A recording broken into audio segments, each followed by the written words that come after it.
How long did you do this before you quit the job? I graduate June of 2015. I go to New York. My job starts July of 2015 at Morgan Stanley. I quit my job September of 2016, so just over a year. It was right after Labor Day of 2016.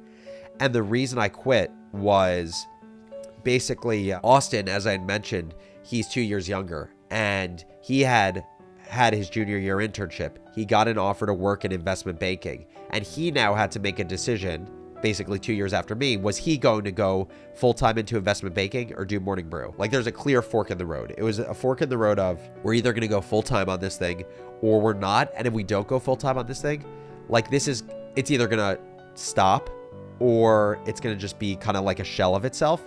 And so it was very much like this was an inflection point, and we decided to go full-time on it.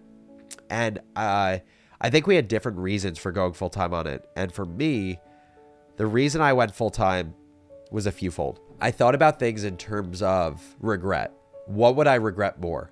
Would I more regret staying at Morgan Stanley and seeing someone create effectively their version of morning brew and it succeeding?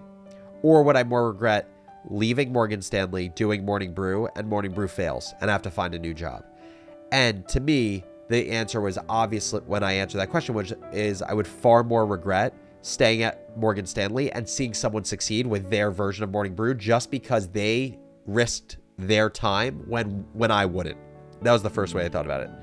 The second way I thought about it was, what is the worst case scenario? So I always use things as like the worst case scenario framework in a decision. And can you live with the worst case scenario? And the worst case scenario was, I quit my job, I work on morning brew, and then say 6 months later, it fails because the vast majority of businesses fail. And then I was like, then what? What would have happened in that worst case scenario? And I said, first, maybe Morgan Stanley would take me back because I had this entrepreneurial experience that made me unique in my experience, and they would value that. And I said, no, let's say that's the worst case scenario and I burned my bridges and they wouldn't take me back. Then what? And I was like, maybe this makes a good business school story where I could apply to business school. And I said, no, what? Maybe this is a common story and it wouldn't get me into business school. And I said, maybe I met other people while I was doing this startup in the startup scene and I could go start another company or join an early stage company. And I basically got like 4 or 5 layers deep of options. And I was like, if none of these are options after morning brew fails, then this isn't actually like a morning brew problem. This is an Alex problem of not keeping his options open as a professional. And so that was the second way I looked at it. And the third way I looked at it was simply about, how do I want to live my life? It sounds cliche, but I very much, I just had like a mentally transformative experience where a week before junior year of college at Michigan, my dad passed away suddenly. He passed away from a stroke. He was 49 years old. He was perfectly healthy, like literally built the same as me, similar physical health. And after that experience, everything just became clearer around, one, how most things that we worry about on a daily basis in life are wildly unimportant. And two, how really like, your time on your life countdown clock, you have no idea when it's going to hit zero.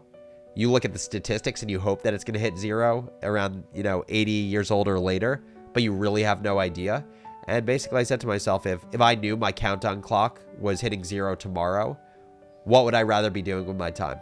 And it was like a no-brainer. It was like, I knew that I was so far more enjoying the experience of building my own thing and tinkering like I was tinkering in kindergarten than sitting in front of a computer screen and trading mortgages. Hey friends, thank you so much for watching. If you enjoyed this clip, then click here for the full unedited episode. And if you like that, then do please consider subscribing to the channel. It means a lot. Thank you so much and have a great day. Bye-bye.